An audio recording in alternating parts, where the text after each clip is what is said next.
Finance और stock broking के विभाग में काम करने वाली चॉइस इंटरनेशनल शेयर कंपनी ने अपने निवेशकों को एक स्टॉक पर एक बोनस देने की घोषणा कर दी गई है।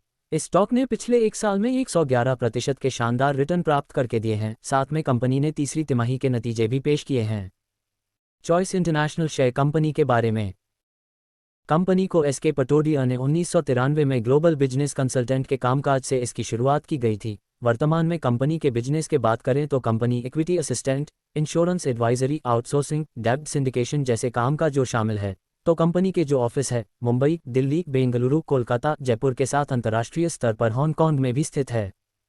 स्टॉक की वर्तमान स्थिति।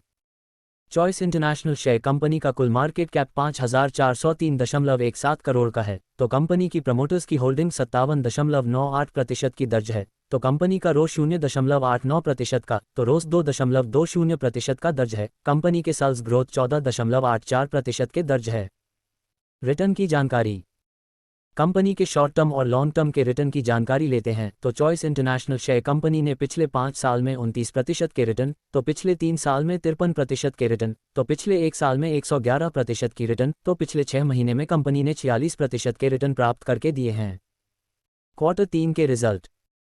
कंपनी ने अपने क्वार्टर 3 के रिजल्ट में 3.14 करोड़ के ऑपरेटिंग रेवेन्यू पर 38 लाख का नेट प्रॉफिट हासिल किया है। अगर हम पिछले साल दिसंबर 2022 के सालाना तौर पर देखें तो वहां पर चॉइस इंटरनेशनल शेयर कंपनी ने 3.44 करोड़ के ऑपरेटिंग रेवेन्यू पर 37 लाख का नेट प्रॉफिट हासिल किया था। तो नेट प्रॉफिट में कंपनी ने वर्तमान में थोड़ी बहुत ग्रोथ हासिल की है। एक स्टॉक पर एक बोनस शेयर की घोषणा।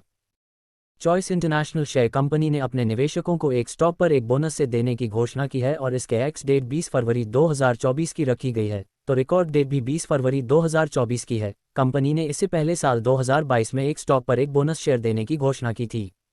डिस्क्लेमर, इक्विटी न्यूज़ का विजन भारत में वित्तीय साक्षरता को बढ़ावा देना है। हम जो सामग्री पोस्ट करते हैं वह विशुद्ध रूप से शिक्षा और मनोरंजन के उद्देश्य से है। हम सेबी पंजीकृत वित्तीय सलाहकार नहीं हैं, इसलिए हम कोई निवेश या वित्तीय सलाहकार सेवाएं प्रदान नहीं करते हैं।